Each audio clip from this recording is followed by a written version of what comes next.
Hello and welcome to the Build with Bear Workshop. My name is Pat Bear. I'm here to build a model kit. I'm also here to hang out with all of you. And I'm going to start things off by throwing the Bear Cave, the Lego, the Scythe, the Tier 2 blue emote in chat. If you are currently a subscriber, you can reply with those emotes. If you are not yet a subscriber, you can say hi. You can use other people's emotes. If you feel like being a lurker, you can go ahead and lurk. It's the start of year 9. Which is a weird thing to say. But yes, we are starting year 9 of me model kit building on stream. I am currently at 24 subscribers. The goal is to get to 40. I shut up about how many subscribers I have when I hit 40. If you would like to become a subscriber, you can do that right now. You can do that anytime, but if you want to do that now, it'd be great. If you want to gift a sub and be the top of the gift sub leaderboard, you could do that as well. If you just, want to hang out, you want to lurk, you don't want to say anything or do anything, you can do that too, and it's okay. I should say, just as I'm kind of going through some stuff here, going through some things to talk about here, I should say, I am currently streaming out of the category miniatures and models. This category did not exist when I started streaming. Makers and crafting was there. It made the most sense. Am I a maker? Not really. Am I doing crafts? Not really. I have done a stream where I made a fake wrestling belt out of foam core, so that counts. I have done streams where I did paper crafting, which I think certainly qualifies as that. I did some paper craft kits. But traditionally, I should be here in models. There's also a category for Lego. They didn't ever exist. That category didn't exist. Hey, Lord Crashton, welcome. That category didn't exist when I started doing this. I've kept in makers and crafting because that's where I've been, but probably if I want to try to reach some more people who might be interested in what I do, I should be in the proper category. So I'm going to do that. I'm going to stick to the proper category, which in this case is miniatures and models, because I am working on a model kit. It's a model. When I work on Lego, I will do the Lego category, which is also make sure that I'm not doing the Lego game category, but the Lego building category. I'll do that as well. And because when I play games, I'm in that category. I'm in the Jackbox category. I play the Jackbox games. I'm in the Hearthstone category when I play Hearthstone. So theoretically, there are people out there who are looking for model kit builders. And they might find me and say, oh, this guy's got a good tude. He's talking about anime right now. He's talking about video game stuff. I'll stick around for this. He's chatting with the chat and responding to the chat. I'll stick around. We'll see what's up. So yeah, maybe this will help. It's just out of like tradition. Did I like being in the top 10 percentile of makers and crafting? Yes. Does that really matter? No. It's only because I streamed constantly that I was in that top of the category.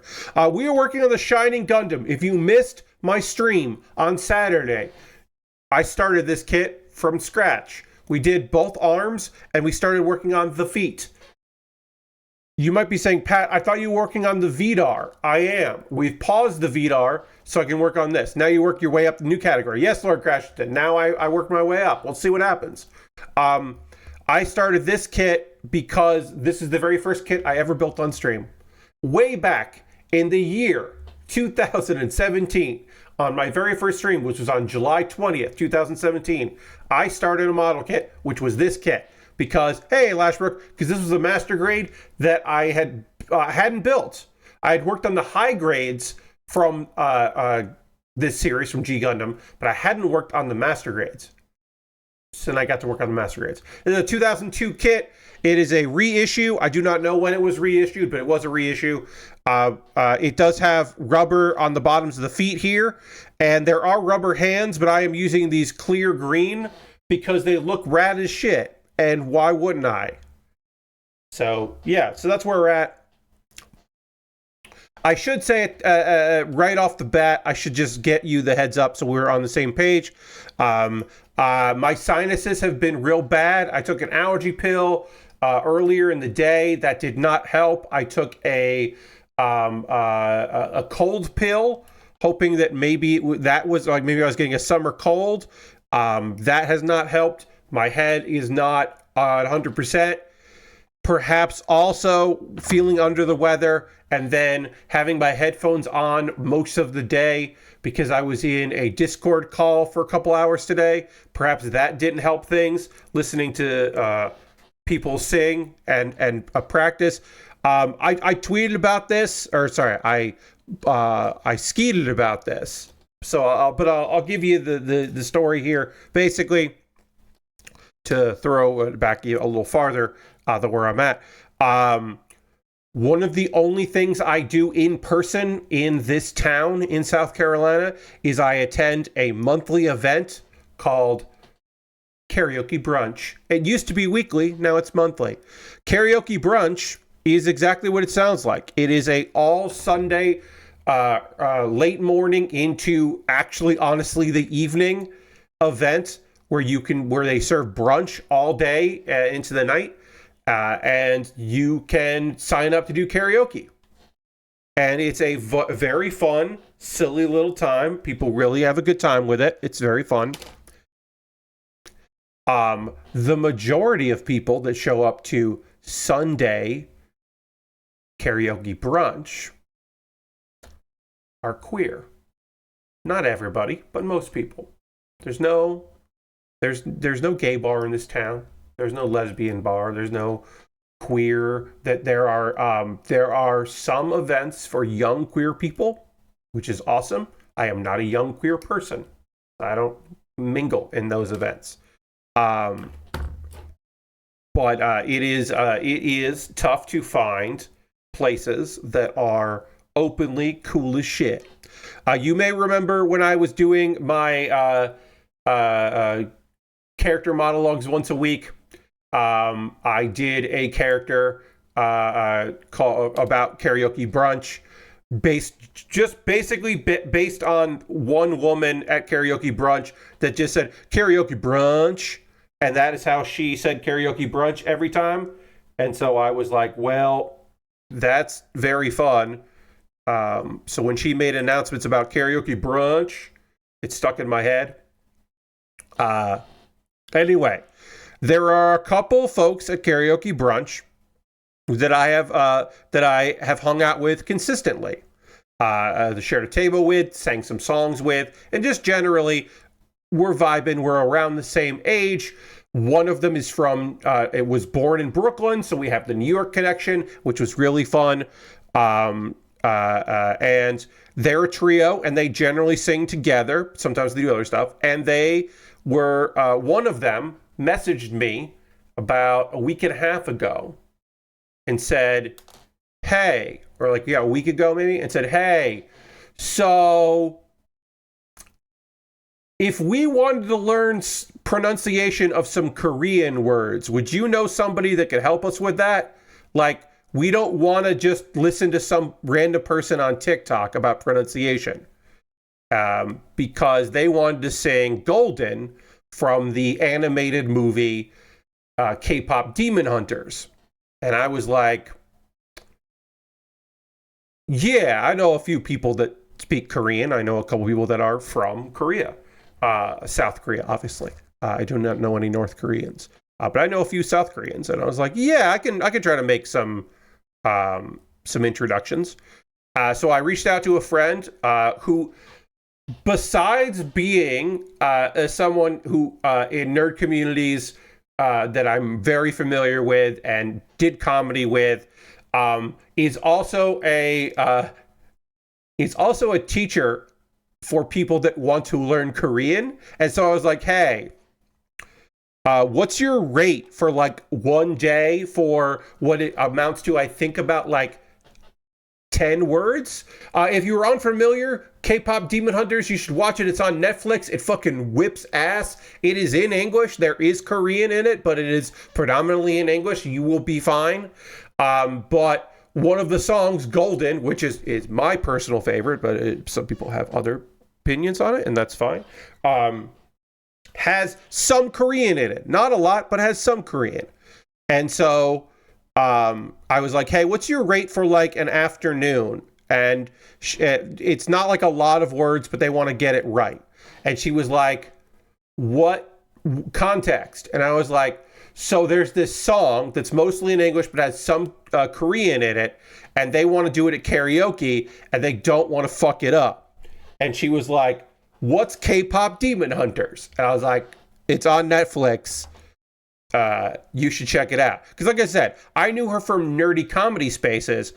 I don't know what her deal is with animation.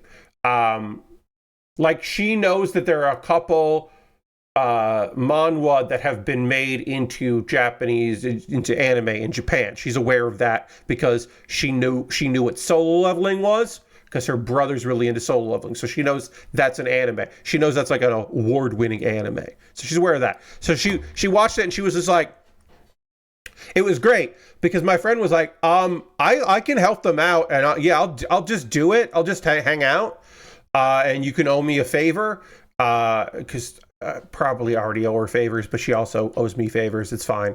But she was like, she wasn't like worried they weren't going to get it and get any of the pronunciation. She was like, are they going to hit those high notes? Because this song has some motherfucking high notes. This song fucking goes for it. And I was like, that's fair. The one who will take lead will nail it. So we're hanging out, and and so I facilitated this. Now, I talked about this on Blue Sky. Actually, the hardest part was not finding someone to help them, not getting them together, not making this happen, not making this connection happen. The hard part was getting two of them to understand how to use Discord, because we ended up in a Discord call, and they had never used Discord before. And one of them was just like, it's like, she was like, I definitely have a webcam. I know I have a webcam. But she just didn't, she thought she had Discord.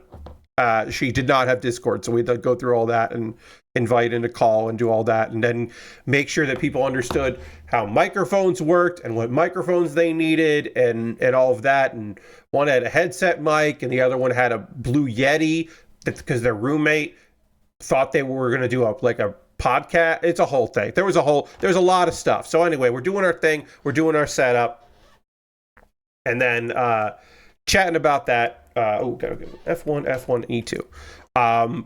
And it was great. That was a big part of my afternoon today, was listening to three wonderful people sing a song I really like, because it started off where they were like going through the words, and we were like, not because like it's one thing. Some people are fine with, if I understand the rhythm of the song and you tell me like I can figure out like how the words are supposed to come out. I don't understand their meaning, I don't understand their context, but I can kind of figure it out.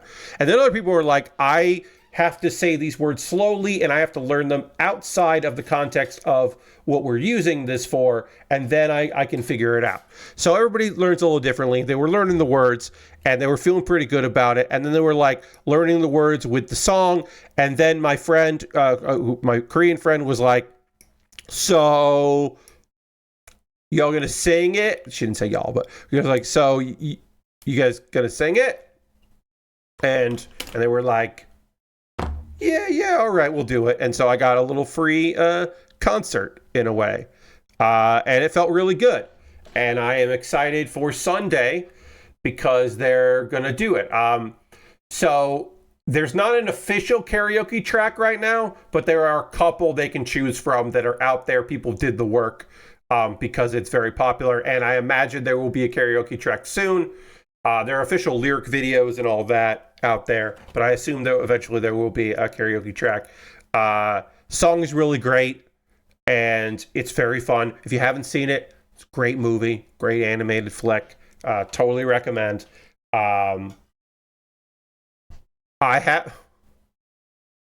It's animated, right? I don't think it's anime, but I might have to think. But at this time in December/January, I might have to think about, wait, is this anime or not? Because it's animated, but I don't think it's anime, but it's pretty fucking anime. But I don't know if I don't think it's anime. I'm gonna have to think about it. It is a thing where I'm like, I can't really write this off, but I feel like it won't be at the anime awards, and that like kind of is a good indication for me. Lore Crashes, yeah, it is anime like. It's like, I don't know if it's big capital letter A anime, but like it is clearly inspired. It's like definitely more anime than it is anything else. Anyway, it was really fun to kind of like facilitate that. I have been known to be a go-between. Weirdly, my many years of doing comedy and being on the internet and being around video game people and journalists and musicians and all kinds of things like that means that I am like, it wasn't out of the blue for this person, one of these fine folks, to be like, hey, do you know someone that can teach us some Korean pronunciation? Like, that's not a ridiculous ask, because like the answer was like, I went with the person most qualified. There were other people I could have asked. Like, I could have just asked, like I could have asked my K-drama friends, because I have friends who are really into K-dramas, like super into K-dramas, and like, they know a handful of words that can help with pronunciation. They know probably more Korean than I know Japanese, but like I can like figure some stuff out, like that kind of thing. So I was like, I got a few people I could ask. Like, it's not ridiculous to think that I would know some people and I could help somebody out. Is basically what I'm saying. Okay, I gotta put this like this. But yeah, I mean, it's been a little while since I got to facilitate those kind of things. But yeah, those are like requests I have certainly gotten before in a variety of ways. I mean, this is the first time that it was, hey, we want to, we're doing this for karaoke. But other than that, this is a thing that I am certainly accustomed to. That K-pop Demon Hunters movie certainly is blown up. Yeah, it's just fucking good. It's really good, and the music is great. And it's very catchy, and there are a plethora of voice actors in it that are really solid, and singers that are great, and there's just enough like legitimate K-pop people involved in it to like hit that real hard, and then also like a thing that is cool as shit and has always been cool as shit is that it's not just about seeing yourself in things. It's that they're also good. That's fucking great. It's fucking awesome when you can see yourself in something that is also really good and fun and cool. Like, that's just a awesome, incredible bonus when you can be like, oh, but yeah. And also it whips ass. It's just like, oh, hell yeah. But it did definitely blow up, and it's doing real well. All right. Yeah, so that was like part of my day. And so maybe one could argue that with my sinuses acting up and being weird, maybe I shouldn't have had my headphones on for so much of my day, listening to the same song over and over again, and listening to people try to pick up some Korean words. I feel like the Korean movies haven't done as well as the shows on Netflix. That's cool to see. I'll probably check it out. Yeah. So there are the K-dramas have done incredibly well on Netflix. That was actually where like some of those things, like they got out of it, but that is where I forget the name of it. It wasn't High Dive. There was another streamer that was doing... Oh, no, it was High Dive. High Dive in the very beginning got some K-dramas because they needed to make deals, and it was a cheap thing to get. And that's kind of where a lot of the love for High Dive came from, was that. And then they started picking up more and more anime and kind of focused on that. But yeah, the K-dramas on Netflix do very well. There's a whole world of it. and kind of people understanding what's going on there. And now some manhwa, as we talked about, some manhwa have made great strides in anime, and that's been very good for folks. So you think there's still so much of these feet left to do, so we're working on that. But yeah, I was very happy to be able to jump in on that and facilitate. But that is a thing that I did. I did a whole lot of like, oh hey. Like, hey, I had a friend who did a bunch of stuff, and she was like, hey, so I'm working with a new client, and they just moved to New York, and they don't know anybody. And they were on a TV show, like a fake reality TV show. Do you know anyone they could meet? And I'm like, would they like to meet a friend of mine who was on, when he was a teenager, had an MTV talk show? Because this person was also on MTV, and they were like, yes, that would be great if you could facilitate that. And so I did, and like made that connection happen, because it was just like, okay, awesome. Those are like some of the things that would come up and be like, hey, do you know somebody that does this? And you know, also, sometimes I would be that person. They'd be like, hey, we need a podcast guest to talk about wrestling. Do you know anyone that would be good for that? And I'd be like, well, me? Can I be that person? Be like, yeah, yes, that's great. Okay, yeah, we'll do that. Okay, yes. Oh, yeah, Pat, we'll just have you do it. Sure. There was somebody I knew who had a podcast where they would have people on to try to convince and the host was basically like, convince me about the thing. Like, should I get into this thing? And then my episode was about wrestling. And I was like, yeah, I think I did okay on that.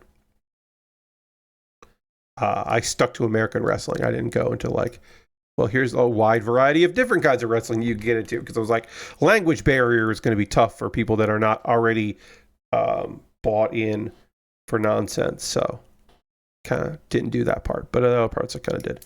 But yeah, I also had a history of being the guy that would sometimes people would reach out and be like, oh, hey, yeah, I don't know, you could talk to this person. They might be all right. There was a brief period there where I was getting emails about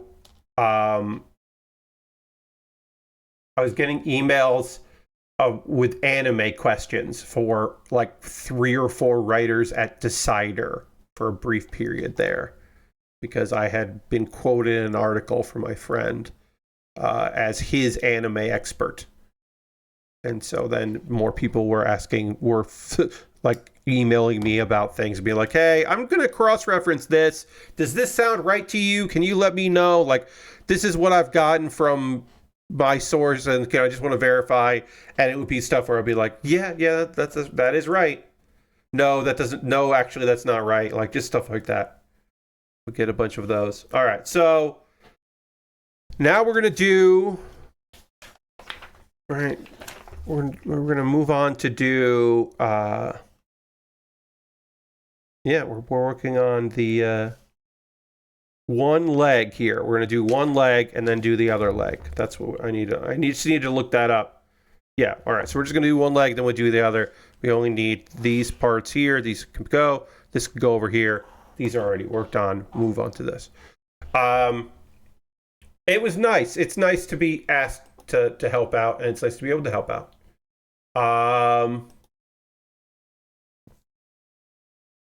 Let's see.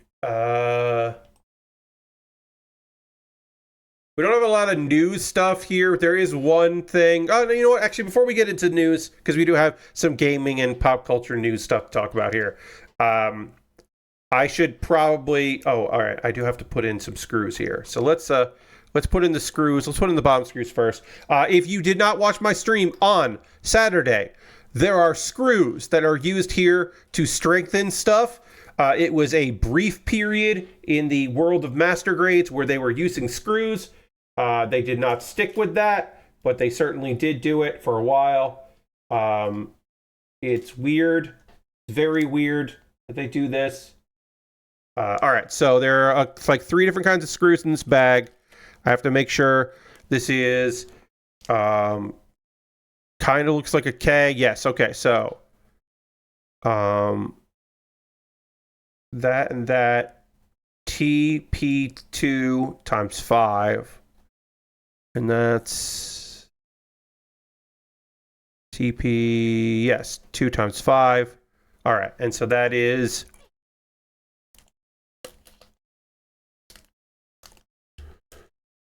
I'm going to take out some screws here and then put back some. So that is the flat head. These are all that size. It's this one here. Nope, it's not these. These are all the same. I do need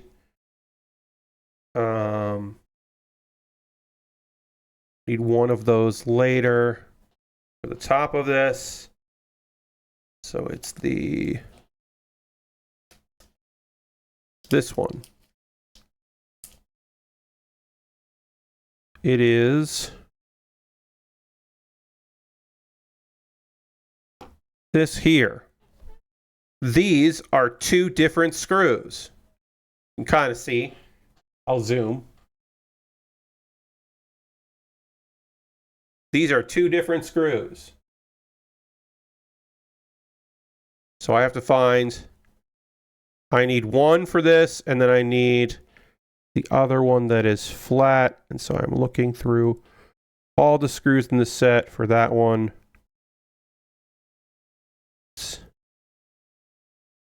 Not this one. Where is it? Did it end up in the other bag by mistake? It might have. Because those are different screws. Yeah. Because there's also bolts that go with this.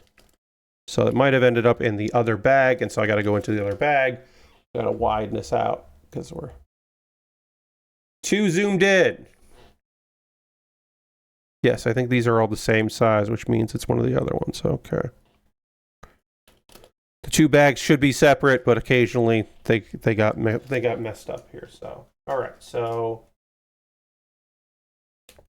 yeah, it's one of these.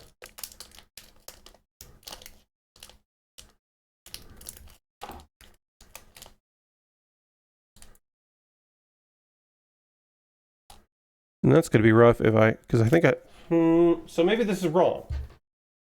Is this wrong? I only have 2 of them, so.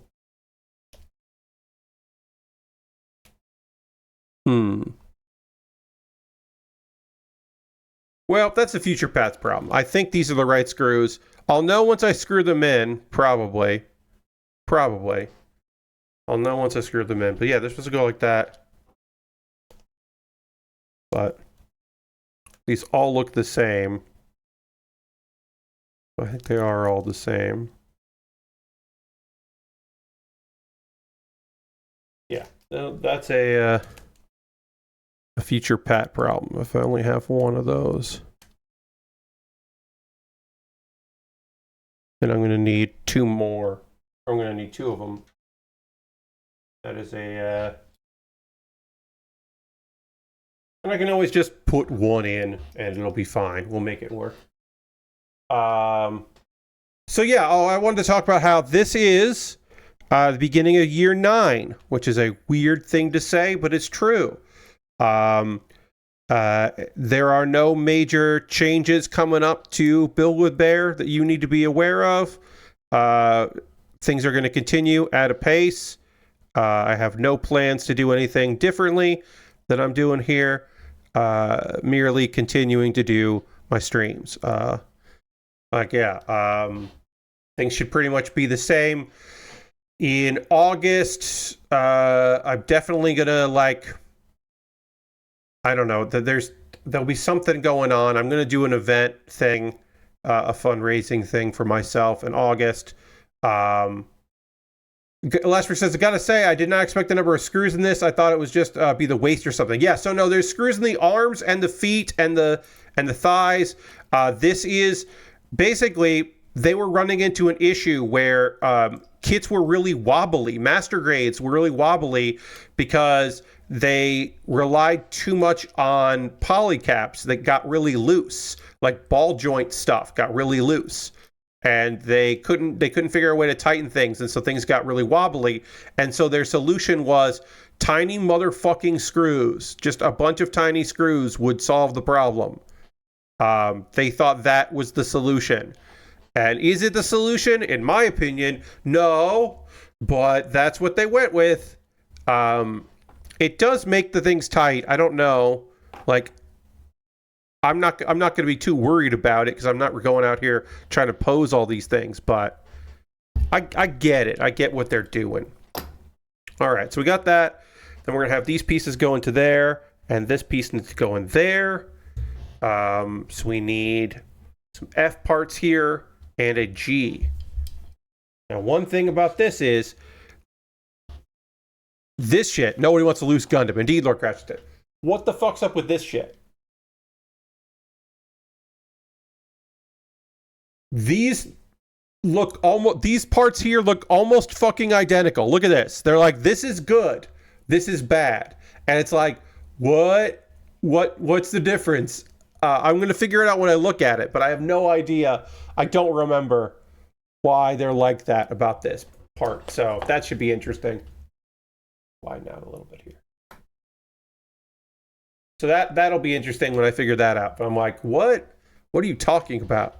So that'll be fun. We'll get there. We'll figure it out. And we do have the one screw in there that we need to do at the top. And we'll get to that as well. Yeah, so there's a lot of... Okay, so G14, we need that. That's this piece. And...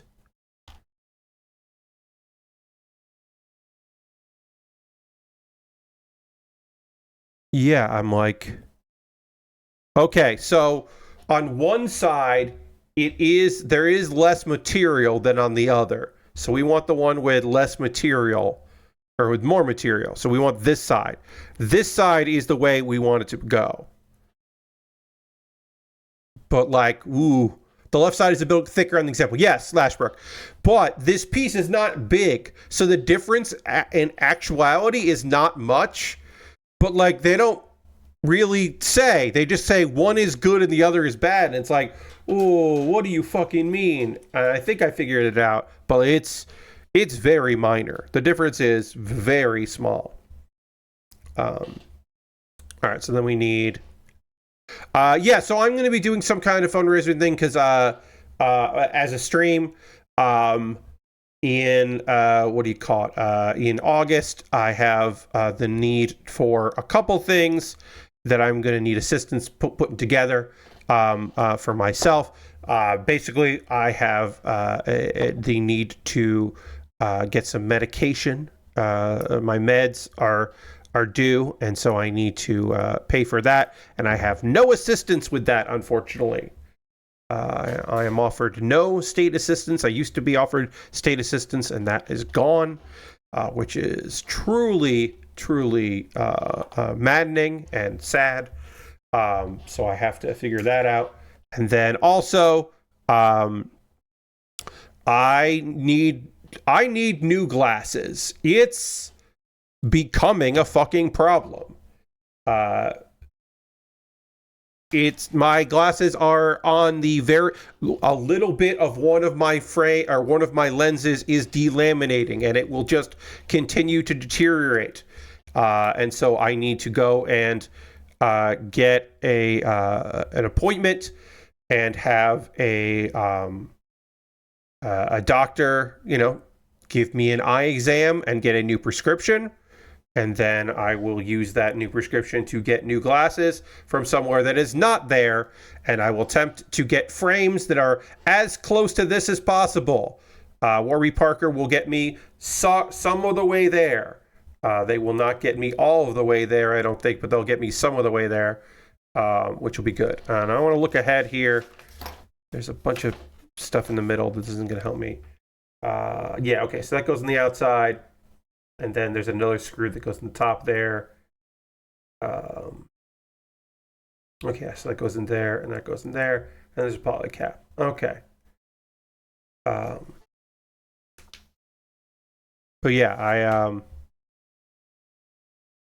I do need to get new glasses at some point this year, so I have to pay for the exam and pay for the lenses, and then also I am in pretty desperate need of my meds are going to come due, and so I will need to get that stuff. So I'm going to do. Oops, what happened there?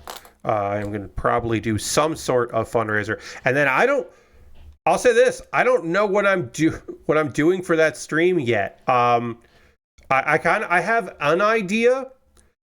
Previously, I have done the matches in 2K20 then 24, but I don't want to play those. I don't want to run those without doing it in advance. But I had that thing where like, oh, if you give this, you can put in that. So I'm like, I don't really know what I'm going to do for this fundraising thing.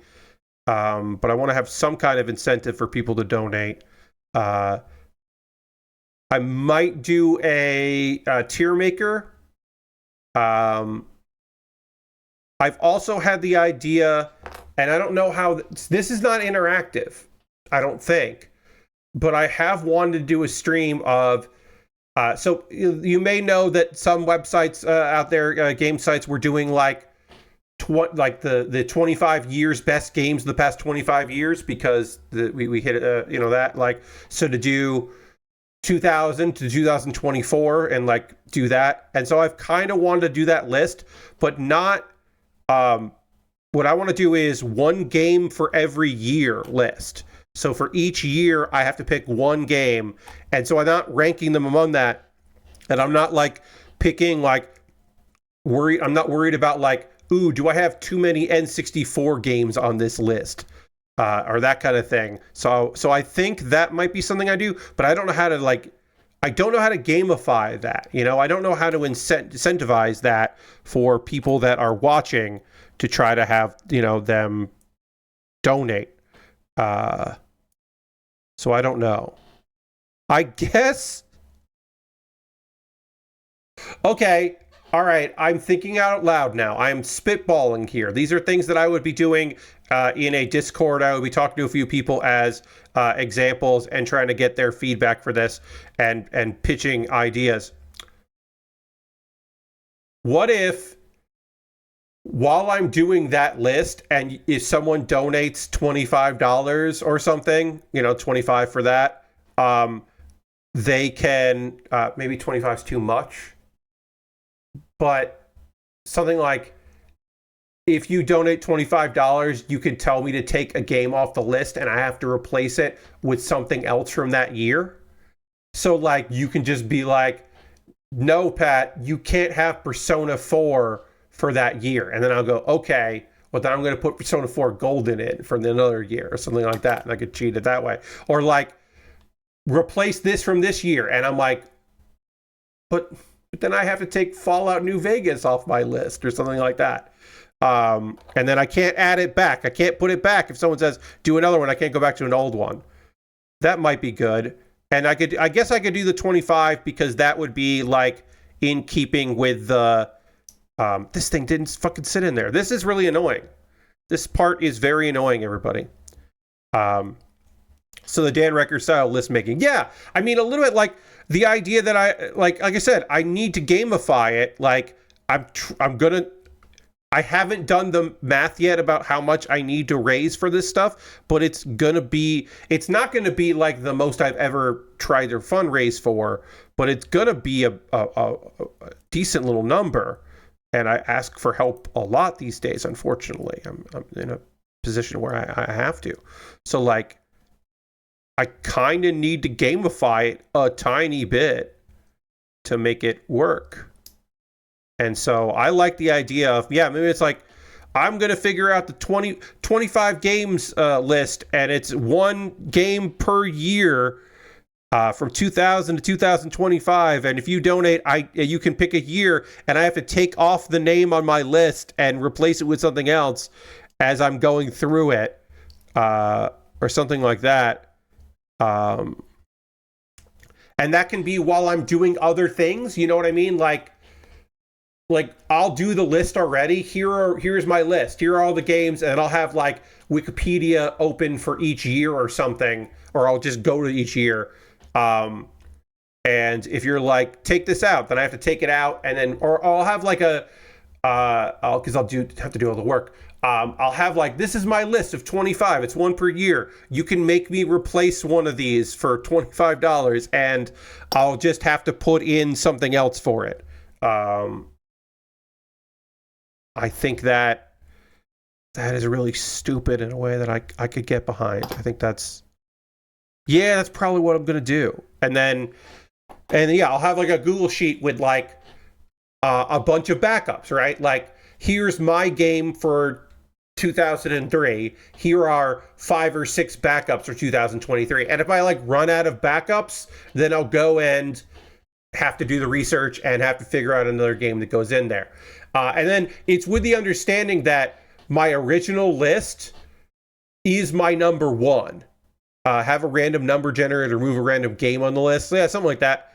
But I see Lord Crashing. I'll have that as a backup, right? Like, you can say, you know, like, hey, if you do this, you can tell me like, oh, it's this or random. Like, you can say like replace number 7 or random. Like, if I'm talking up about how like Fallout New Vegas might be my favorite game of all time, right? And you can tell me, remove it. And then I have to pick a different game from that year. And then I'm swinging hard for something else. Or you can just be like random. And then like I put a number in it and I get number whatever, like 0 through 24. And then I'm like, oh, I picked 17. So 2017's game has to go away. And I'm like freaking out because like 2004, like there is no game I think makes more sense for me in 2004 than World of Warcraft. And you're telling me I got to replace, that kind of thing. And then I can do other stuff. I can play other games, and we just go back to the list when it's time to go back to the list. Or I can do like tier maker stuff and pause the tier maker because I got to go back to the list. As I'm talking through this seems like this might be the plan. I also realized I got this together and I didn't put it on the foot, so I have to unscrew this and then separate it and then put it on the foot and then screw it back in. I forgot the important step of that, so I gotta separate this, put it together, and then do this. And this is a lot. I forgot that this is, and I'm gonna have to do this with the other foot too. So I forgot all about this. All right, I'm gonna get this in like this. I'm gonna get in this like this because I think that's the way to go here. And then I need to take this and I need to just have it sit here, like that. And then should be able to get this other part on and then screw it together. Okay, that worked out. All right, now I can put the screw back in because I got to put the screw in. This master grade's trickier than I thought. So yeah, so those are my plans. I don't have a date for that yet. I think it's going to be in place of a Saturday stream, so it'll like start early and then run. It might be the day before Forbidden Door because that's a Sunday. I'll probably like start like the fundraising stuff like early and then do that. Yeah, that's the 24th, so maybe it'll be the 23rd. So yeah, August 23rd, maybe, because I want a good long lead in for that. That's the plan anyway. I don't know. Plans may change, but I think that's probably a good day for that. Although actually I should do it sooner because there is a thing happening in August, family wise. That I can do as well. But yeah. Because I might have, I probably should do it sooner because I might have to do like 2 of these, But that's the idea.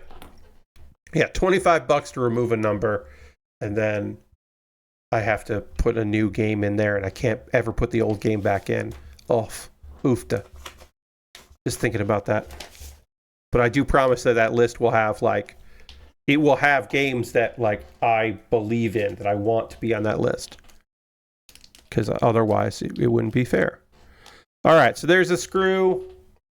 Because we got to build this up here. We need this part. We need G10 and 11. And then we need a polycap. There are polycaps in this kit. It doesn't rely solely on this, but it does have plenty of screws. But it doesn't rely solely on screws. A couple gaming story things. Just kind of bring that up here.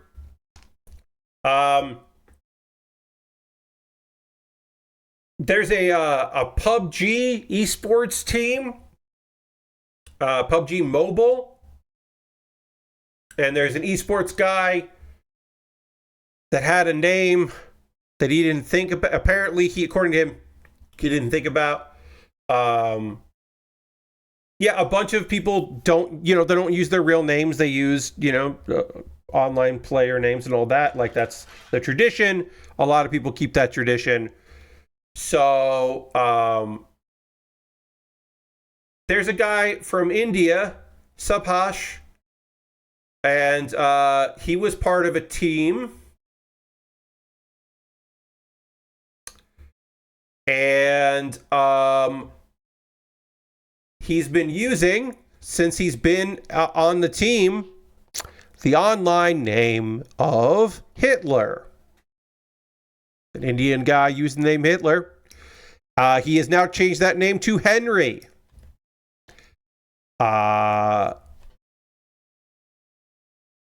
He posted a message on his Instagram confirming the name change and saying he used the handle. Oh, this is a weird thing to say out loud, but I'll say it because this is his statement.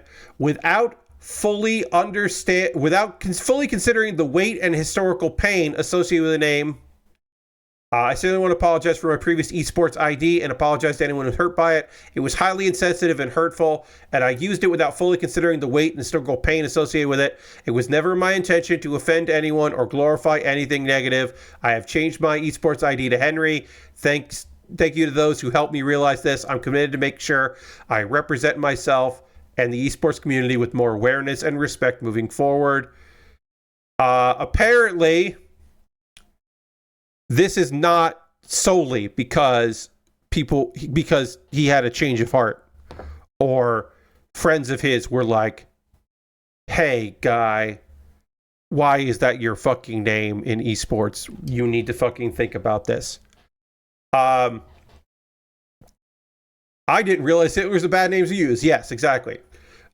So he was not able to enter the Esports World Cup under the name, which is an event associated with PUBG Mobile that is set to begin next week. So he got barred from entering because of the name with that name, and that's why he changed it. Now, could this also have been a learning experience for him, or an opportunity for other people that know him to be like, hey, yeah, man, you know that thing we've been saying? Like, yeah, that's what we're talking about here. Why the fuck are you doing this? Why are you being an edgelord like this? This sucks. But apparently it probably took him not being able to get into a thing for it to actually have any kind of change.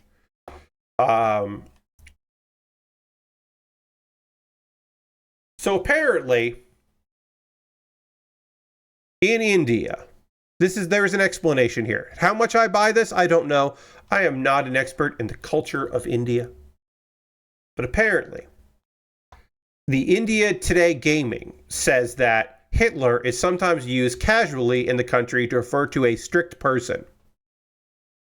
You can maybe make a comparison to grammar Nazis. You could say that is certainly a term that has been used in American English. It is not as in vogue these days, but that certainly has been used. And that's something where I'm like, yeah, all right. Instead of saying you're being you're being really strict, you're saying you're being a Hitler. Yes, Glassbrook or soup, sure. It certainly has in the past been used more.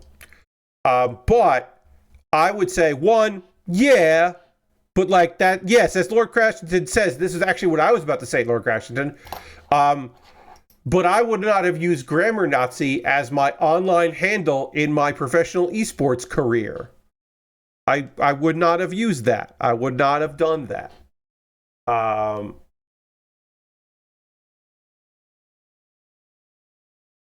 Also, I guess I should have said this. His esports team, his Indian esports team, was that he was on. Not his, he didn't own it, but he was on it. They were named Aryan, which is obviously also a Nazi Germany reference. They were named Aryan, and they're changing that name too. The team will now be called AXTMG, a reference to its partnership with Team Modern Gaming, which is probably what they should have done previously. What the fuck? I'm telling you. What just happened there? We just got to follow. Thank you for the follow. I appreciate that. Hello. Welcome. Working on a very old model kit while talking about people making bad choices for their esports names. Yeah. Apparently, like, they were like, maybe it's a good time we change our name too. And you know what? Yeah, it is a good time to change your name. Here's the thing. It's one thing to be like, I'm online. Look, this is not the same. This is not the same at all. But the streamer,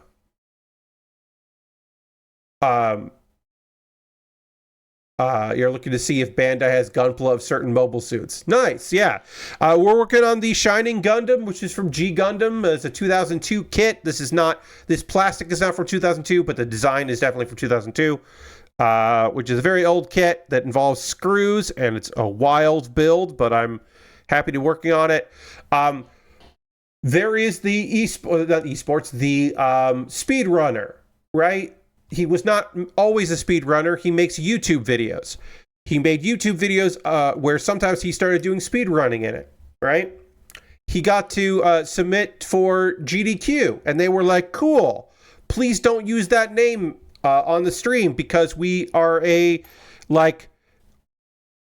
an all ages stream and we're a charity fundraiser. And so we'd like you to not use your username, your YouTube name. And then Tomato Anus is just like, okay, I won't use that. I forget what Tomato Anus is. He's Tomato Angus. That's right. When he's done streams for that, when he's joined the events, he is Tomato Angus. Because I'm sure he just picked that name because he thought it was funny. And then it became a thing where he had to, grow as a person. You may know the game designer, Nina, who was the hentai professor for a number of years. And then started, doing more things as an adult and working on big, cool games, and was like, actually, what if I wasn't hentai professor anymore? What if I stopped using that name? It's like, yeah, that makes some sense. I think my friend Emmy still is Ugly Machine professionally, but she is a photographer, among other things, and I think she's just kept the name, and she's fine with that. But yeah, it's a report. Maybe it's time to put those old names to bed. I will never run into that issue because I chose a name that is just my name. Now, I can't be very anonymous with that name. When I started posting things on the internet as Pat Baer, because that's my actual goddamn name, it became very clear that I could not shake off that name for other things. So if I screw up, I can't just abandon the name. I can't rebrand my Twitter, my stuff. This piece does not want to go on right. Okay. I gotta tighten these screws, I think.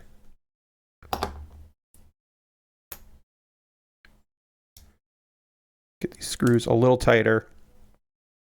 And then, all right, and now this should go in.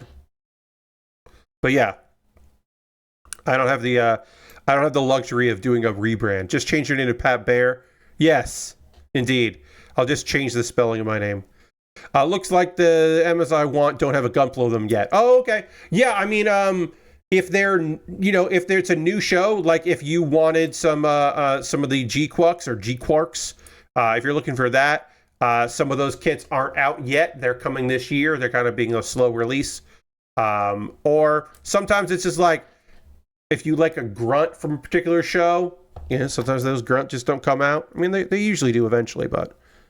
Or if you want, like, you don't want a high grade, you want the full mechanics or the master grade, sometimes you got to wait a really long time because they're taking their time with doing those. Okay, so...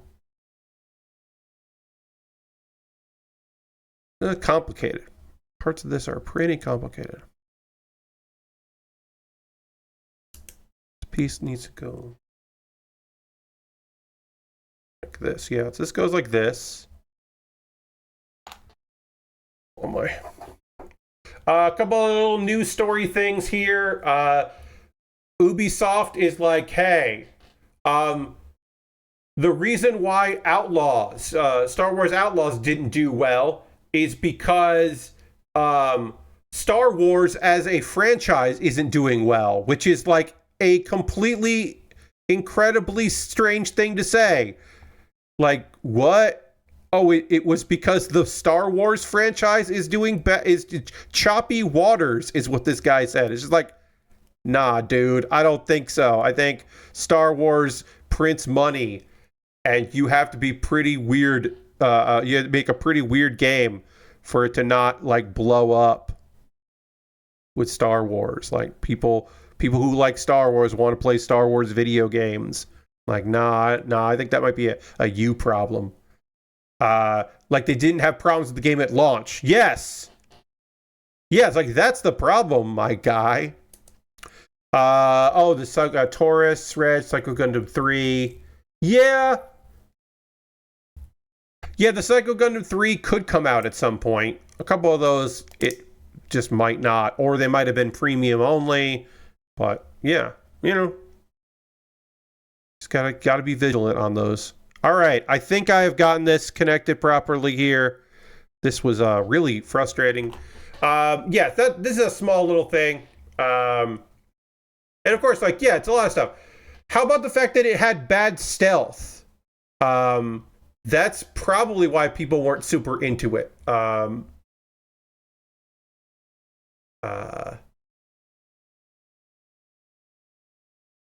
And also, the hate campaign about it because it had a female lead, person of color, as the lead character. Anyway, they were blaming everything, but maybe we made a game that people didn't immediately like, which is like, yeah, I guess that is a way to look at it. We'll talk more about this because there's more coming about that story. There's some other stories. We'll talk about that.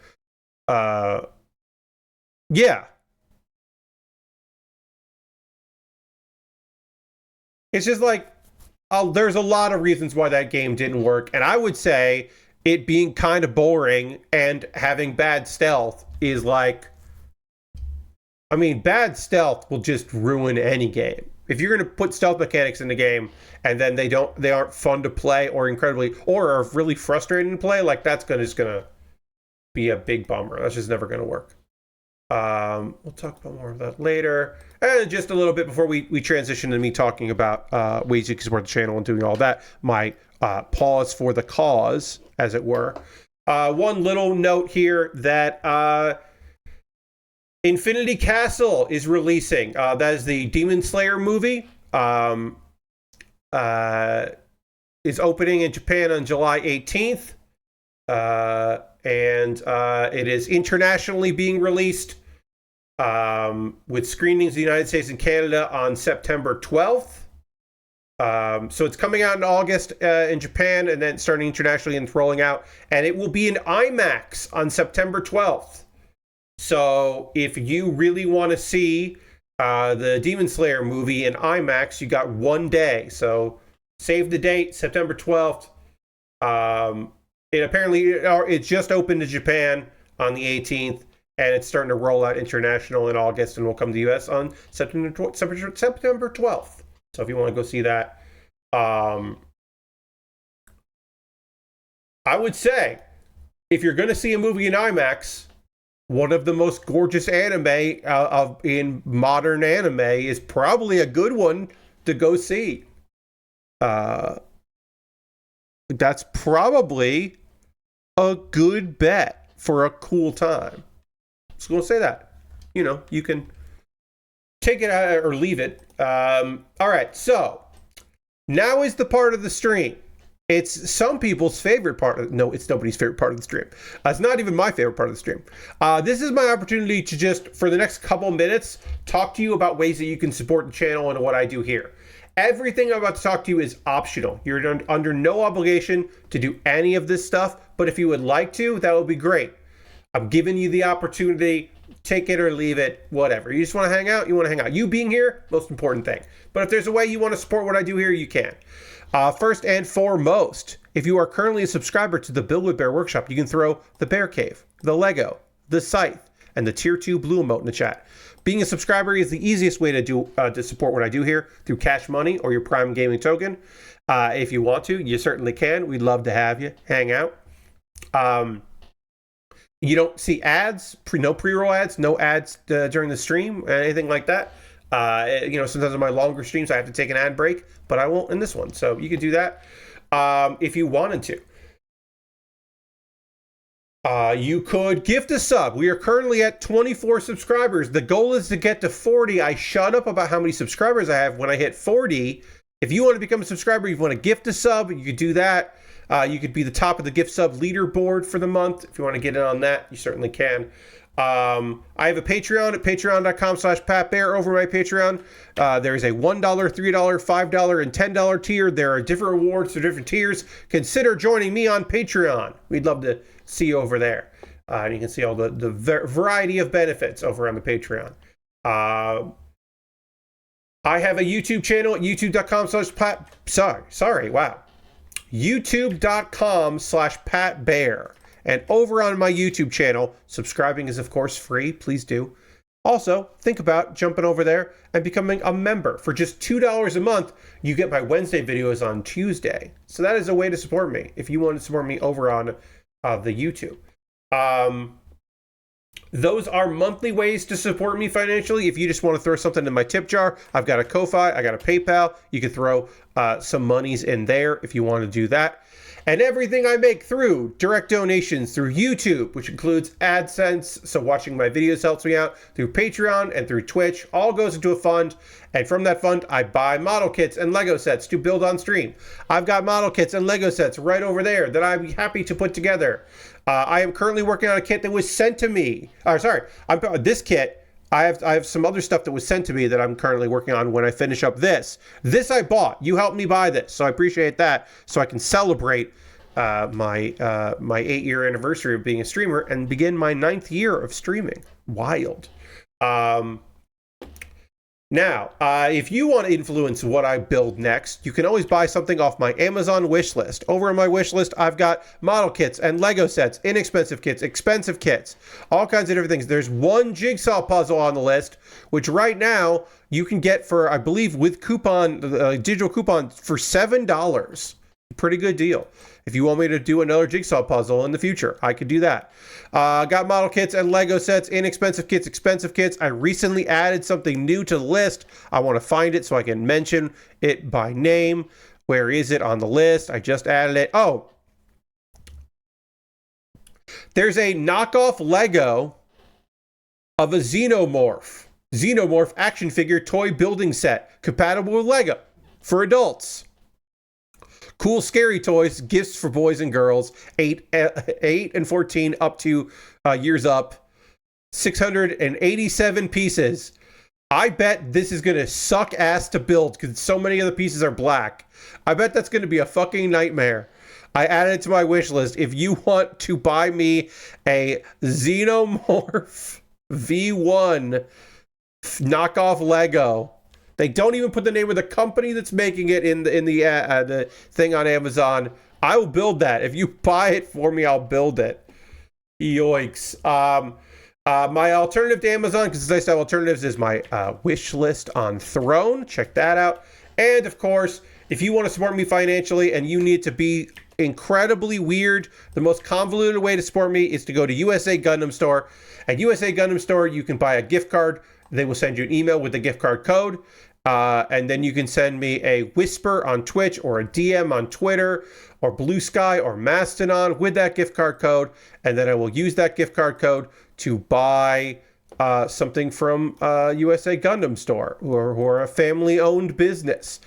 So you can support a family-owned business and a personal business, which is my business. So you could do that if you wanted to. Of course, you don't have to do any of that stuff, but if you wanted to, you could. If you want to support me but you don't want to spend any money, I have a Discord. We'd love to have you in the Discord. I post build photos at the end of every stream. People post stuff they're working on. The Discord is nice, and the Discord yearns for for you to join it. And I'll never say that. I'll never say it that way again. I put up a new episode of Pat Bear's Anime Club up on YouTube today, so please enjoy. If you have not watched this video, bookmark it. Please watch this video. It is me talking about 3 shows I wish I hadn't recommended. As you know, I often give recommendations early into a season, the anime, seasonal anime, and go like, oh, hey, here's some shows that I'm excited about. And often I'm recommending shows I've only watched like 2 episodes or 3 episodes of. And sometimes, most of the time, this stuff I thought was still pretty good, or stuff that I was like, I didn't love it. But in rare instances, I'm like, I wish I hadn't told you to watch that because it's really not that great. And so I talked about 3 such shows. So if you want to know the shows I regret recommending, and including one from last season that I like, kind of a bummer. And then Kuma Baer is my weekly anime recommendation series, and I'm talking about all this month. I'm talking about the spring anime season. So one show I really liked from the spring anime season is Catch Me at the Ballpark. It's a lovely series that is a romantic comedy that's more about the comedy and less about the romance. It takes place at a minor league baseball field and talks about the stadium and the employees there and some of the customers, and it's really fun. The 2 people that are there that are American baseball players are voiced by Japanese voice actors, and it's very fun. It's not intentionally funny. This guy who's supposed to be saying that he doesn't understand the Japanese people are saying, and you're like, that guy's not from America. Okay, that's not American English. All right. It's like, well, come on, they don't know anybody that could do this. What are we doing here? In my mind, incredibly funny. That's a fun show. So watch my 1-minute talk about that. And I've got another one this Tuesday, and then next Tuesday we'll finish it up because the month ends next week. July ends next week. All right, so I have a manga to recommend, and I have an anime to recommend. That's right, we brought back Manga Monday. I will be doing manga stuff on Monday and then talking about an anime because there's not much to say about Ruri Rocks, but I really like it, so I'm going to keep talking about it. But I also have an manga to talk about. And we'll get into that. I do need to drink some water, and we have to dramatically transition back to the overhead camera, and we're going to do all of that right now.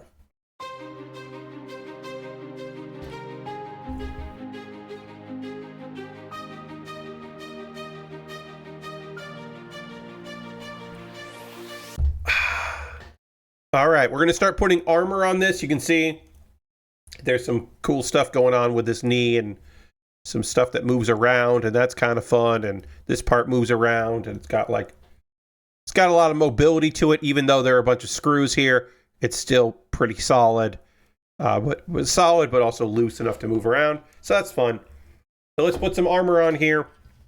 And while I'm putting armor on this, and then paneling that armor, we'll talk about the legendary weapon becomes my bride when I overwhelmed the production job.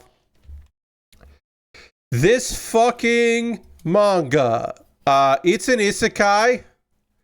A guy dies and is reincarnated into a fantasy world that is very much just the MMO that he used to play in like the future. Like it's many years past when he played it, which explains why it's not populated by any other player characters except for him, but there are a lot of NPCs around. And it turns out he is a legend in that world. We're just at the point now where they're kind of explaining like he was part of the legendary like 7, I think it was. He was a legendary character that he was part of a team of people that were just amazing and could do things that other people couldn't do. That is the legend that has been passed down. And we find out pretty quickly that's because he was a game designer and he used the debug menu. And the other people that worked on this MMORPG called Armed Edda, he was part of the management team, so he was doing dev stuff, and he was in charge of production stuff, blacksmithing and weapon balance. He made legendary weapons for the game and designed them. So now he wakes up in this fantasy world, and he can use all those abilities. He can craft weapons for himself and other people, and power up old weapons that he hasn't looked at in many years. And he has a lot of fondness for those weapons, including a girl named Rain, who is a human version of one of the swords he made. Why? We haven't really figured that out yet. But it's like a legendary weapon that he personally used to make like stronger and modified.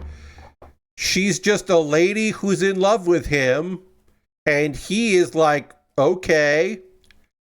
And so that you might finally got into the part where you understand why I was like, this fucking manga, because that's what it is. Because I'm like, what do you? Because the title is "The Legendary Weapon Becomes My Bride," and I'm like, wait, what? And yeah, man, that's the thing. He's just wakes up in this fantasy world with a cute girl who's just like, you're here. And he's like, what? Wait, what? Also, because he's a blacksmith, but his blacksmith skills do things that no one else could possibly do. And the explanation for that is because he's still like a debugger. He is still like using cheats. Like most of these fantasy worlds, like the anime have cheats, but they're just like not explained that way. They're explained by like a god of this world gave you powers or something like that, or like a mistake happened and you got summoned and whatever, or everyone has abilities like this, but you're so creative because you're a human from Earth that you can use these abilities that no one else can use. No. Our guy is just like, oh, hey, I'm just breaking the code of the game.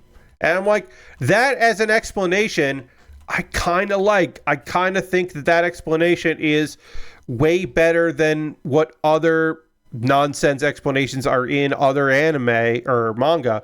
I'm like, I kind of like that explanation.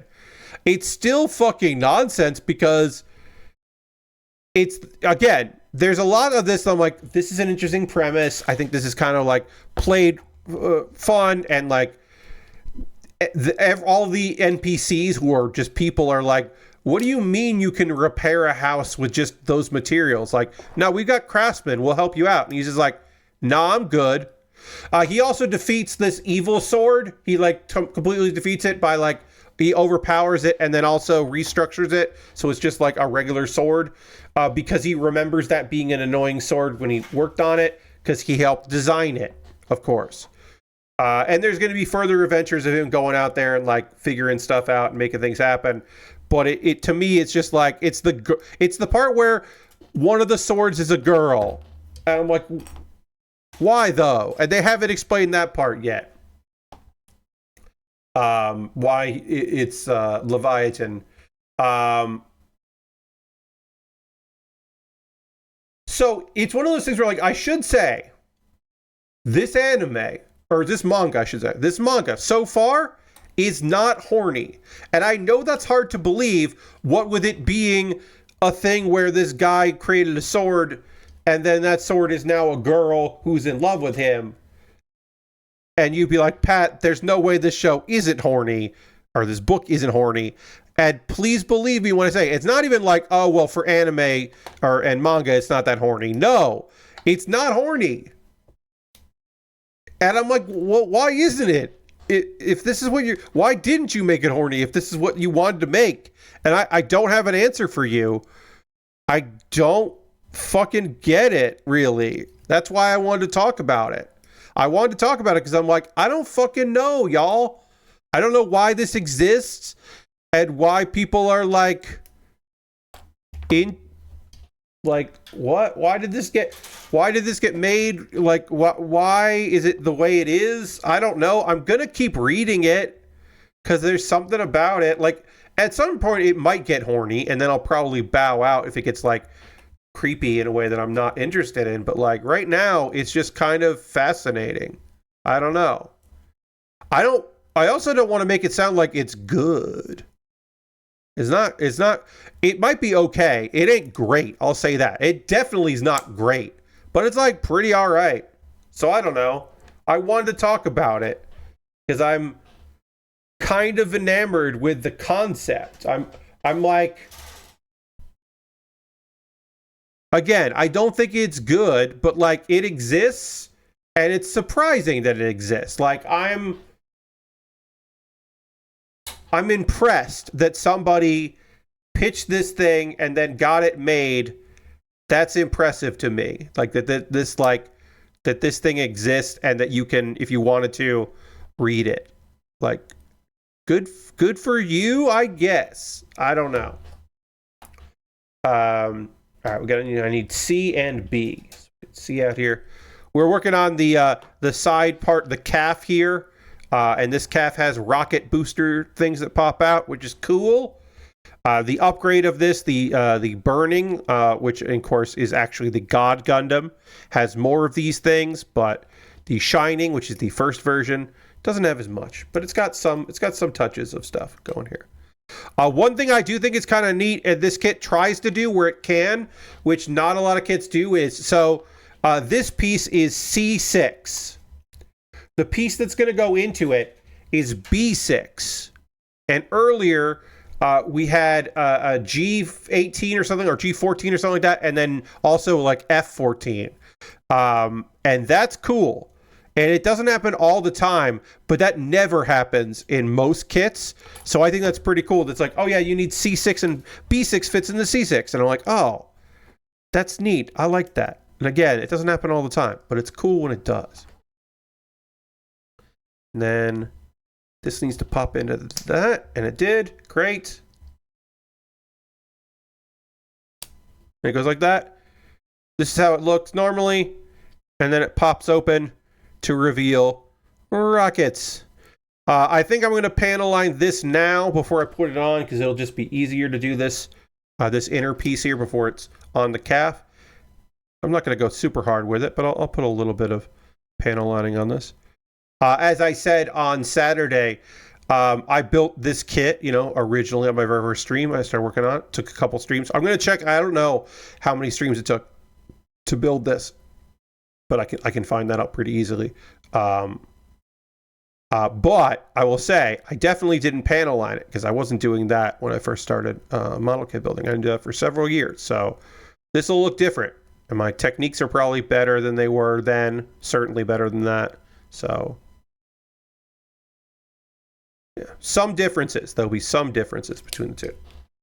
All right, and then this goes here. And then this pops open like that to reveal rockets. It's pretty neat. And then I got a panel line all this stuff here when it's on the panel line. But I'm not done with this leg yet, so I I'm going to wait until I finish it. We're almost done. We have a couple more pieces to put on there. But right now, what I want to do is talk about some anime. So I talked about that manga, which again, I don't want to say you need to go out and read it, but like, it's interesting. It's weird. I like that it's different. Again, I don't necessarily think that it's a must watch, or a must read, I should say. And then we'll talk about Ruri Rocks, which I really fucking enjoy. I'm really enjoying this show. Not a lot happens in this. It's very chill. So I'm kind of just giving the like once over, like big picture plot synopsis of the episode 3. Basically, our girl, kind of like Ruri, she wants a necklace. She wants this quartz necklace that she can't afford. And so she was like, instead of getting a part-time job, she was like, I'll just find my own quartz. Because Ruri is... I don't think Ruri's not that smart. I'll say that. I think Ruri is kind of lovably dumb. And so she's just like, I don't know, I'll just go and fucking find it. But she doesn't find that. Instead, she finds a person out there named Nagi, who is a geologist, and Nagi's just like, I don't know, be my assistant, help me out. I'll teach you about this stuff. And so that's kind of where we're at here. The further adventures. Also, they went gold. I started watching this. I hope Ruri learns to chill a bit. Ruri is a lot. I'll say that. The show is kind of chill, but Ruri is not a chill person. She's got a lot of fucking energy, and she probably needs to chill the fuck out. I don't think you're wrong about that, Lashbrook. She might need to fucking relax a little bit. Episode 2, they did some gold prospecting for some gold, and just kind of like, again, this is really just Nagi has just decided that she finds something in Ruri she likes and is trying to help her out, which is nice. This is nice. That's pretty much it. It's just nice that she wants to help out. So Nagi is at a university. She's got an office. She brings Ruri to the office to be like, hey, come help me out here. See what's up. And Ruri meets a colleague of Nagi's named Yoko. Great. Episode 3, introduce a new character. We love that. Nagi... apparently, Nagi published a paper and put Ruri's name on it. And it was on the crystal, the pyrite crystal from episode 2 that, of course, Ruri found. So Ruri has now been listed on a paper as a co-author, and there's talk about that, and that's pretty fun. That's a pretty fun little bit of a discussion about that and what does that mean and all that kind of stuff. So they talk about that a bit.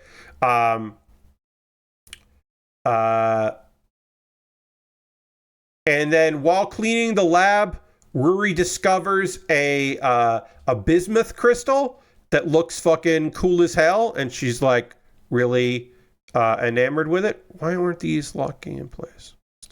Sorry. These don't seem to want to... There it is. There it is. Okay. Sorry. I guess you got to fucking press on these. And I was not doing that. There we go. So she finds that, and there's a whole, again, deep-ish science explanation about how they're made. That was fun, and I didn't write anything down. I was just kind of vibing with it. And then Ruri also finds a map, and it's a very old map, and it shows an old mine that's not listed on new maps. What? An abandoned mine that other people don't know about? Ooh. So the girls decide they're going to go investigate it. And they use a magnet to find iron ore. And then they fall into a collapsed part of a tunnel, which is not... It's not played like terrifying, but it is played like somewhat serious, not super serious, but a little serious. and they have to go through a bunch of tunnels because they're stuck in some tunnels, and so there's some mild silliness, also a little bit of danger in that. They certainly do take it somewhat seriously, a little mix. Nagi has a flashlight that can use ultraviolet light, and they find a bunch of fluorite crystals that they have not been recorded for. They didn't know we're in this area, and so Nagi. The episode ends with Nagi kind of enticing Yoko to lead a study on them. So this is a girls doing things show that I am enjoying. I don't think it's for everybody. I don't think it's as good as most of the girls doing things shows from last season, but I still think there's something to it. I agree again with Lashbrook that Ruri probably needs to fucking relax and calm down. But I am, for the most part, enjoying this, and I look forward to the next episode. I look forward to episode 4. This is a show that I watched episode 1 and then pretty much immediately watched episode 2 because I was like, okay, yeah, I'm probably going to watch this. And it's a chill show to watch at the end of my weekend so I can talk about it on stream here. And I do like those because I did not enjoy the Tudor show. I ended up giving that up, and I'm glad I did. I wasn't really enjoying it. It didn't really do anything for me, so I have this instead, and that's nice. There's some good stuff to panel on here to hit with the panel line marker, and so I'm happy about that. We're doing that. I should kind of center it. We did get one leg done. Literally, this whole stream was doing a leg. That's how detailed this master grade is. It's pretty goddamn detailed, but we'll the second leg will probably come together a little faster because I already did this leg. And there's only one line here.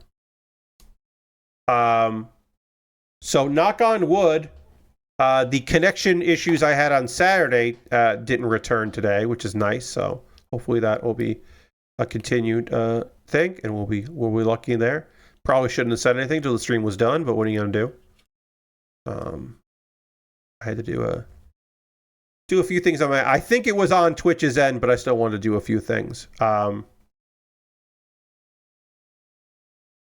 Developing story. We probably won't hear more about it till later, but today, one of the most popular streamers on Twitch,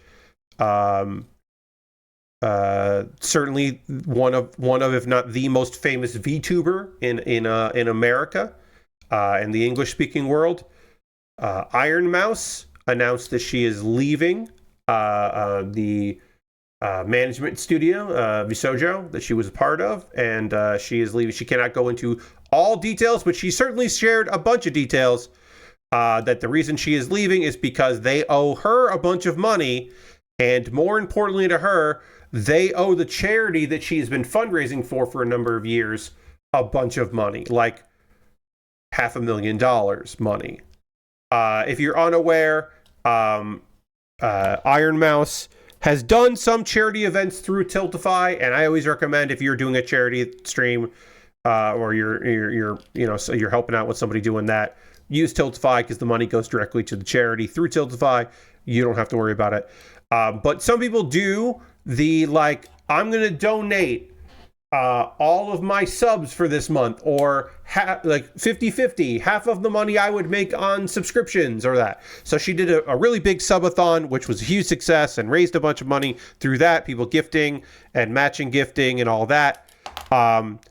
And that was supposed to be taken care of by her management company, which apparently had done that in the past, but recently just was stalling and not doing it. And then also there were some other financial stuff. VTubers do have a thing where okay, the money has to go to somebody, and they some of them do want to remain anonymous for as long as possible. This just seems like a fucking mess. We'll see what happens if other people are going to leave Shoujo, if other people haven't been getting the money, if they just were doing this across the board, if this was something there, if they're going to try to defend themselves and say, blame her for things. Who knows what's going to happen with that? But it's not great. But again, this is now the like their biggest client, and she does talk about some things of like she felt guilted into joining, and then also they were building the company around her, and she was their biggest draw, so they were financially kind of putting the pressure on her for that, which is obviously not great. But you sign contracts, you should know what those contracts state. That is not defending behavior, or alleged behavior, I should say. Certainly not defending alleged behavior, but you can at least say, okay, well, like, that shit's fucked. So I wish her well.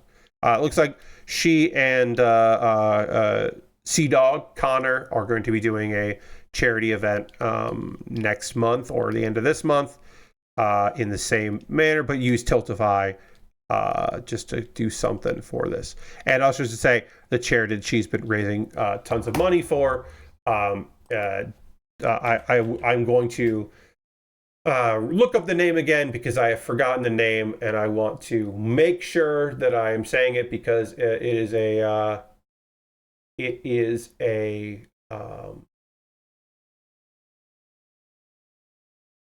charity that she has directly benefited from in her past. Let's see if I can. We heard it there, a little bit there. I probably won't get demonetized, but she has the Tiltify link, which I will link to myself now, and then see the Immune Deficiency Foundation, because she's been living with primary immunodeficiency, there are 550 types of PI that affect about 500,000 people in the United States. And she's been somebody that's been directly helped by the Immunity Deficiency Foundation, and so she is constantly donating stuff for them. Currently, the most recent campaign that she has started, which has been running for a while, currently has a little under $200,000 raised.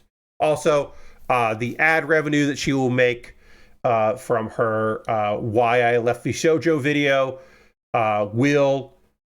she said that she's going to donate directly, and she'll be the one doing it directly, donate that money to the charity. Because, and she's very smart about this, she said, hey, this is why I'm leaving. Now, if you don't know who I am because this video did well on YouTube, let me explain a little bit about myself and this charity. And I think that is incredibly smart, because people love watching why I left, why we started videos, why I'm stepping away. People who've never watched Iron Mouse ever will watch that YouTube video because it's going to do very well algorithmically, because people are always interested in hearing about messy drama and stuff of that nature. People love that stuff, so there will be an interest, and people will tune in to hear about that. That is just like a part of life. And I think that is reasonable of her to understand that and acknowledge it. That is just one of the things that's out there. Okay, so it's none of these are the ones I want. These are all, we're going to need these eventually, maybe not tonight, so I'll put them back in the bag. All right, so none of these are the ones I want. I need other screws. So I got to put these screws back in its little baggie and get the other ones out.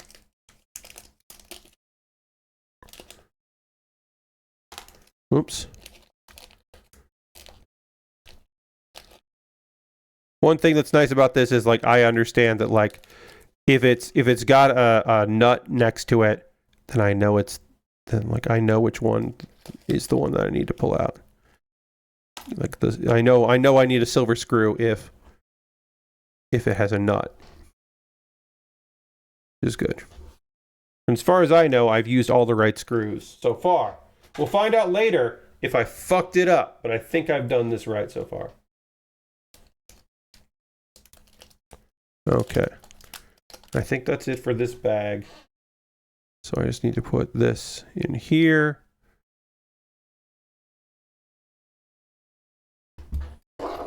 Now's the part of the stream where I want to hear from you, friends. What are you watching right now? What are you playing? What are you up to? What are you into? I always love hearing from you. So take this opportunity to write in the chat what you've got going on. There's not many people here tonight, which is okay. It happens. But I still want to hear from you about what you're up to. I have, I think I said this already. I am now waiting on more stuff for Nubby's Nightmare Factory. Nubby's Number Factory. Nightmare Factory is a different kind of game that I probably wouldn't like. Nubby's Number Factory, I am still waiting for more of that. I have now unlocked all of the Tonys, all of the extra modes, including Prestige mode, which I was not thrilled about myself. So I've unlocked everything. There is more stuff coming. I should look that up here. Let me just quickly find that. Team here. Yeah, okay. Working on for version 1.4. Let's see. There's a new item called Jelly that's coming out. So we got a new thing. Upgrade cafe food items that are currently available for purchase. So it's ultra rare. Let's see. They did some polling to find out how people feel about. People were voting on it, if they like the new physics or the old physics better. There's a Nubby plush that it will be available for that's available for pre-order until August 5th. And that's fun. That's cool. We like that. Patch notes for the latest patch that came out on the 11th, which were some bug fixes, which were real good. Clearly, I've noticed here some of the perks got changed and some stuff happened here.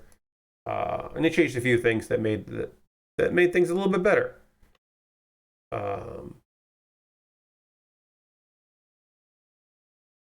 In some of the other modes. And there was a patch to put to actually make autosave work, which is great.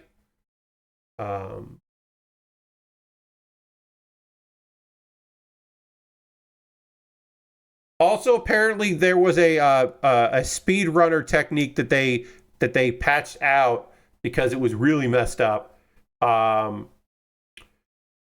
Apparently, there was a bug where you could spam the launch Nubby button right at the start of the game. Like, there's like a tiny window for it, and if you did that, you'd get a huge restock. And they fixed that bug because that was not what they wanted in there. I was like, oh, that's a bummer. Yeah, and a bunch of little things here.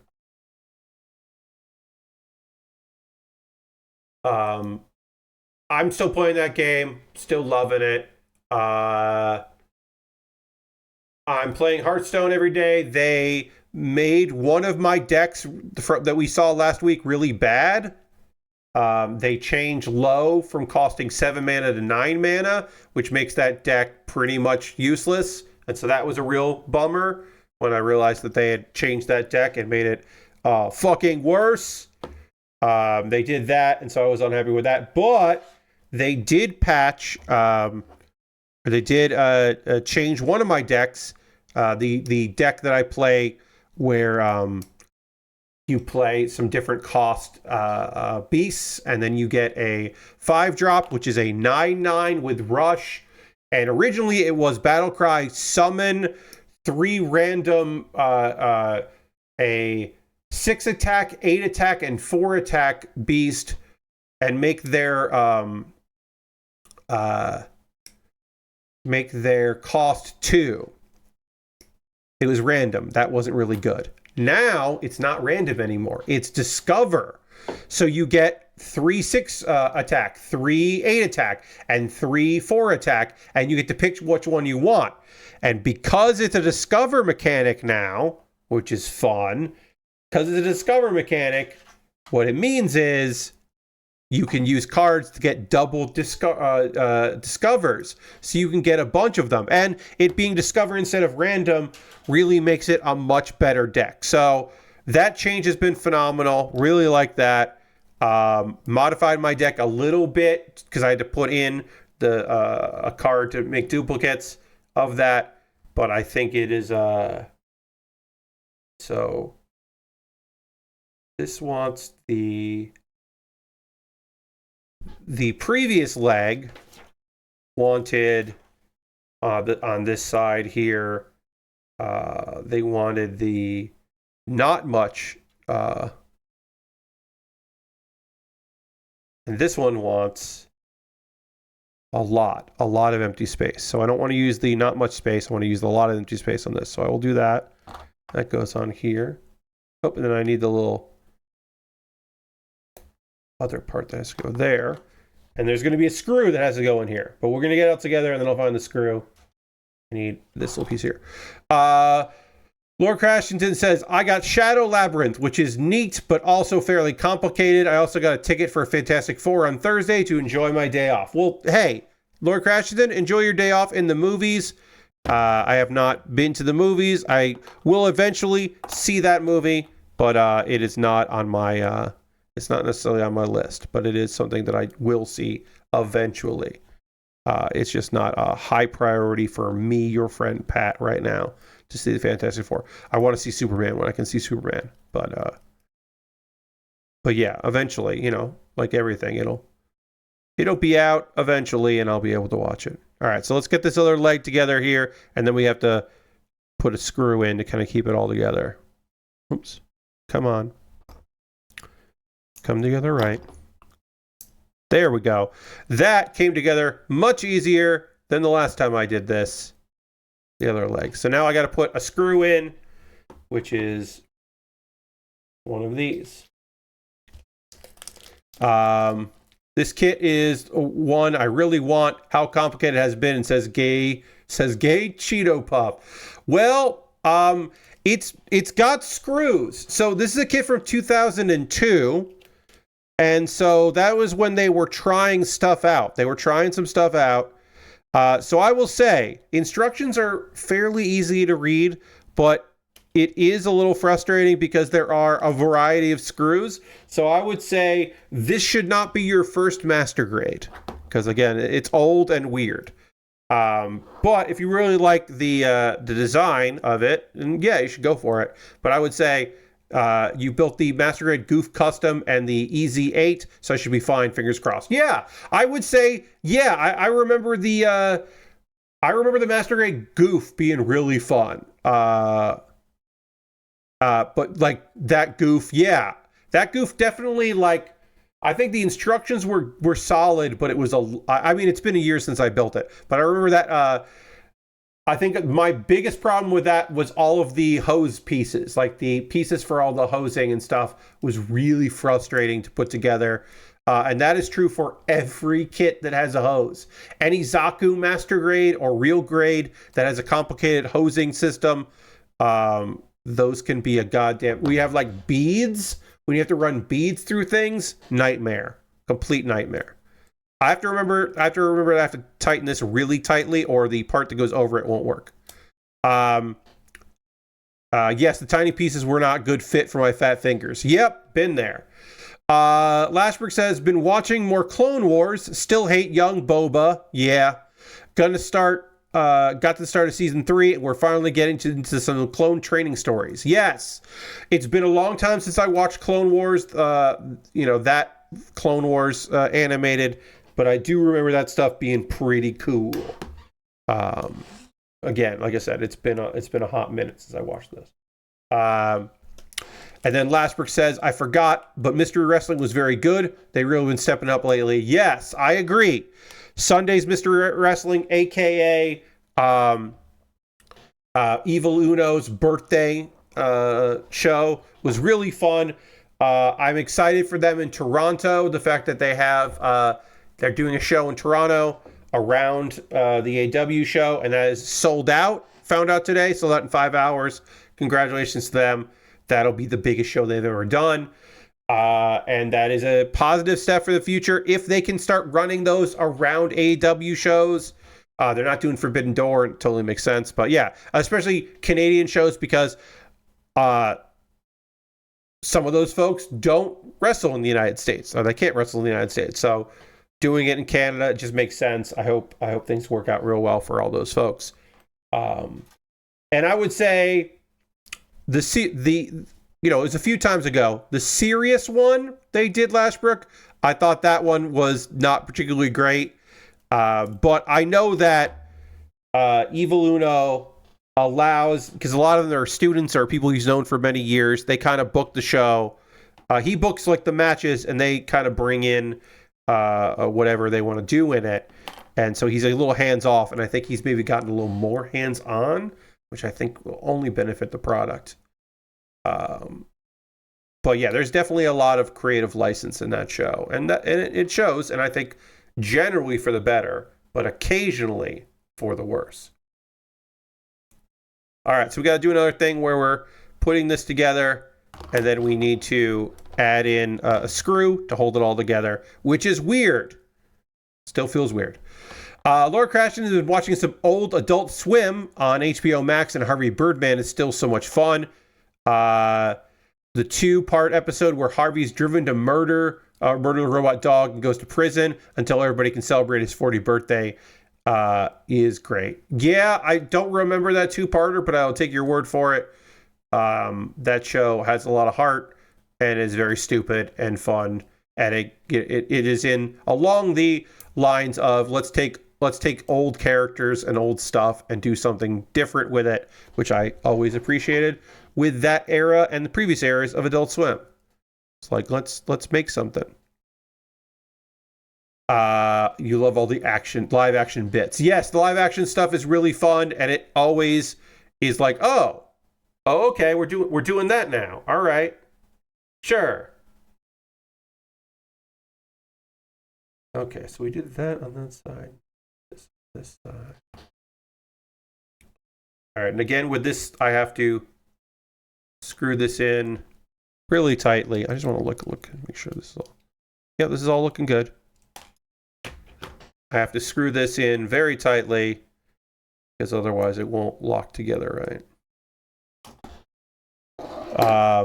Last one says the video package with London Lightning at the hardware store was very good. Yes, I would say I still think that London's video stuff needs an editor.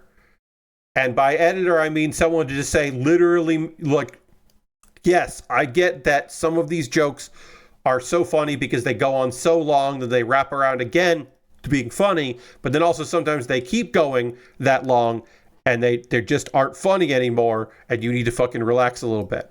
And I feel like that's the case with a lot of London stuff in particular, more so than other people perhaps, is that some of his stuff, like, he kind of needs to fucking rein it in a tiny bit. I'm not saying a lot.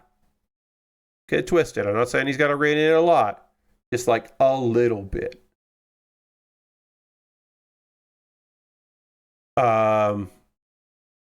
Phil was obsessed with ramping up security of the office. Lots of furniture is stolen. It really makes it obvious when the show was made. Yes. Very true, Lord Crashington. You can kind of feel it. All right, so we're gonna finish up the other leg on Thursday, which is our next time together here with model kit building. So we'll do that. But we got one whole leg done. We had the arms done already, and we got most of the other leg done. So we're making it. We're making progress. We're doing our thing. We're getting there. We'll get it all together on the next stream and keep working on it. Our next build stream, I should say. My next stream actually is because we are going to raid. We're going to go find someone doing cool stuff and go spend some time with them. And I hope you'll come along on this raid because my time streaming is over, but there will be more fun stuff to do. While I get that ready, a reminder, I am streaming on Tuesday. I stream every Tuesday where I do something that's not model kit building. And the video game that we'll be seeing here, which I need to look up the title because its name just completely skips my brain. We will be checking out. Islanders New Shores. Islanders New Shores, which is the follow-up game to Islanders. It basically is like Islanders 1.5. I didn't play Islanders, but I've heard very good things about it. And they sent me a code. Reminder that this is not going to be a sponsored stream tomorrow, but I did get a code for the game. So that's just something for people to understand. I know that Mary Kish is not streaming. She was joining another stream. I don't know if she's still there. We're not going to raid Mary tonight. It's not Mary Monday. But we are going to go hang out with my friend Rara. We're going to go hang out with Rara because Rara rules. Vectroid is doing some stuff here. And it's just going to be a silly time. Speaking of cool independent VTubers, we're going to go hang out with Rara. So come along on this raid. Rara rules. You'll have a good time there. I hope you come back tomorrow, 9 p.m. Eastern, for Islanders New Shores.